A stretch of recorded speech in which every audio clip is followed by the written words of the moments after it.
வணக்கம். இலங்கை செய்திகளுக்காக நான் ஹரிணி. முதலில் தலைப்புச் செய்திகள்.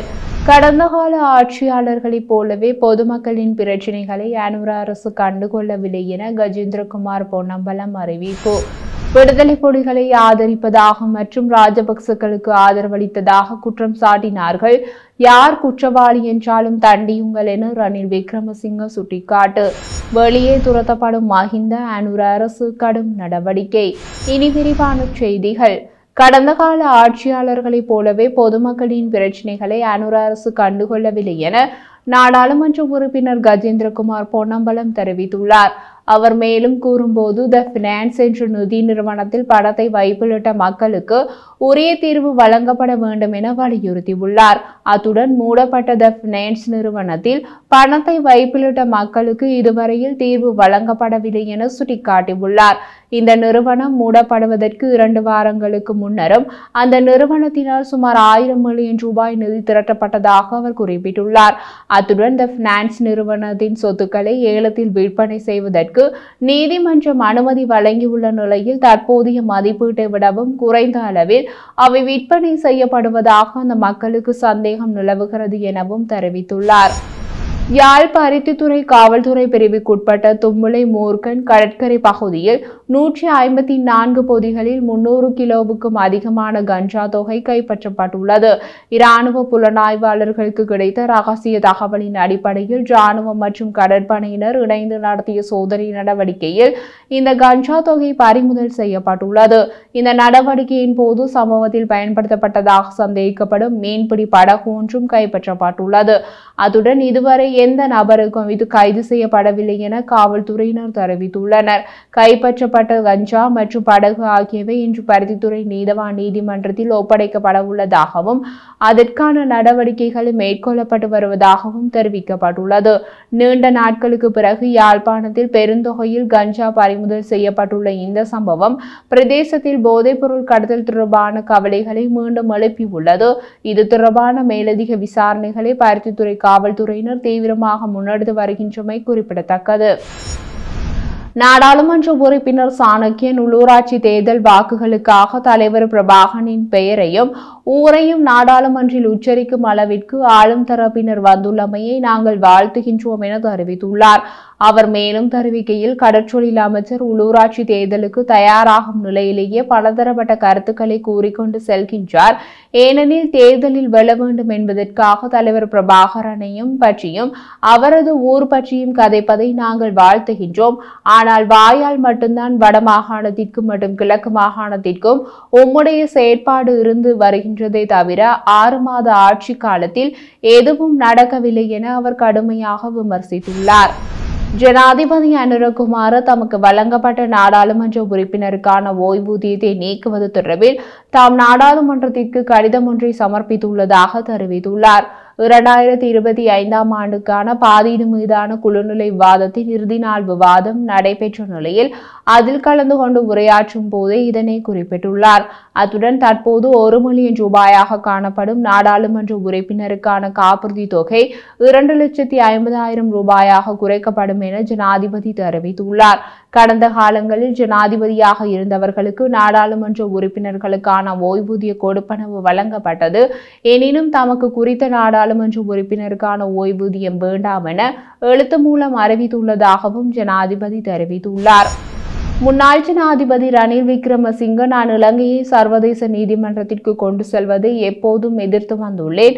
அத்துடன் பாதிக்கப்பட்ட தமிழர்களுக்கு உலக பொறிமுறையின் கீழ் நீதியை நிலைநாட்டுங்கள், யார் குற்றவாளி என்றாலும் தண்டியுங்கள், மாகாண சபைகளுக்கு அதிகாரங்களை வழங்குங்கள் என தெரிவித்துள்ளார்.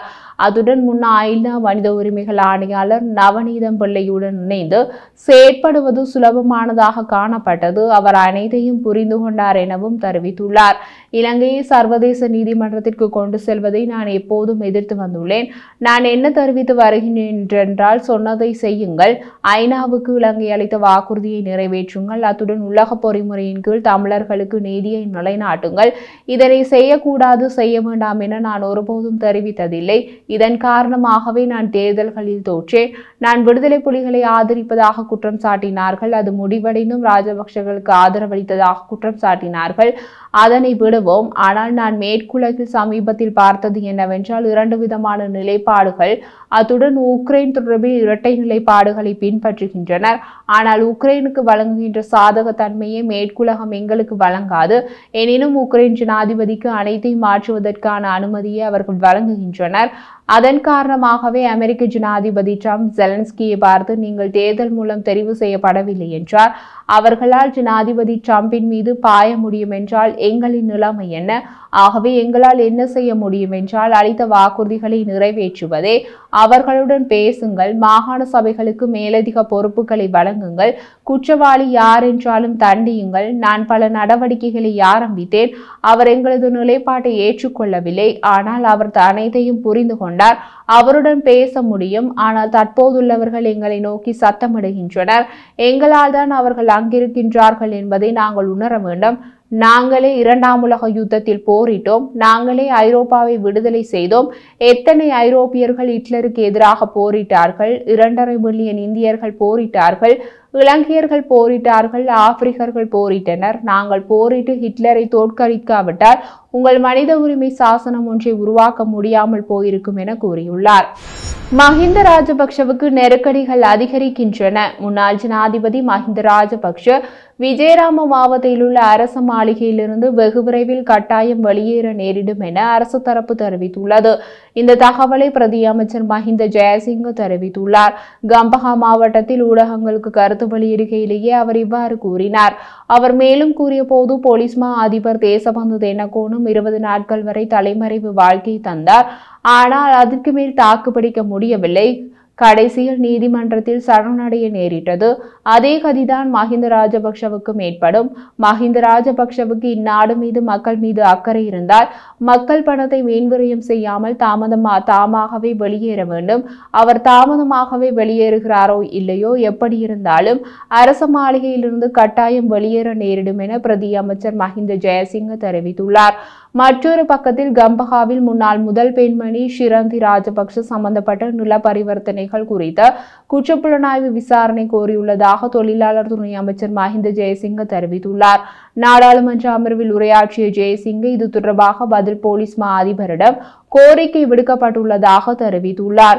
இம்பிள்கொட பகுதியில் பௌத்த விகாரைகள் மற்றும் துறவிகளுக்கு சொந்தமான நிலங்களில் தான் வலுக்கட்டாயமாக நுழைந்ததாக சமீபத்தில் வெளியான ஊடக அறிக்கைகளுக்கு பதிலளித்த போது அவர் அப்படி தெரிவித்துள்ளார். அமெரிக்க இந்தோ பசிபிக் கட்டளை தளபதி அட்மிரல் சாமுவேல் ஜோ பாப்ரோ கொழும்பில் உள்ள ஜனாதிபதி செயலகத்தில் ஜனாதிபதி அனுரகுமாரவை சந்தித்தார். இருதரப்பு உறவுகளை வலுப்படுத்துவது மற்றும் இந்திய பெருங்கடல் பிராந்தியம் IRO முழுவதும் பாதுகாப்பை பேணுவதில் இலங்கையில் முக்கிய பங்கு குறித்து கலந்துரையாடல் மையமாக இருந்ததாக தகவல்கள் தெரிவிக்கின்றன. சந்திப்பின் போது அட்மிரல் பாப்ரோ ஜனாதிபதியின் மற்றும் புதிதாக அமைக்கப்பட்ட அவரது அரசாங்கத்திற்கு தனது வாழ்த்துக்களை தெரிவித்ததுடன் அவர்களின் முன்மொழியப்பட்ட முயற்சிகளை பாராட்டினார். இந்திய பெருங்கடலில் பாதுகாப்பான மற்றும் அமைதியான கடல் சூழலை உறுதிப்படுத்துவதற்கு இலங்கை மேற்கொண்டு வரும் முயற்சிகளை அட்மிரல் பாராட்டினார். அட்மிரல் பாப்ரோ இலங்கையின் புதிய நிர்வாகத்தின் கொள்கை திசைக்கு ஆதரவை வெளிப்படுத்தி இரு நாடுகளுக்கும் இடையிலான நீண்டகால பங்காளித்துவத்தை வலுப்படுத்துவதற்கான அமெரிக்காவின் அர்ப்பணிப்பை மீண்டும் உறுதிப்படுத்தினார்.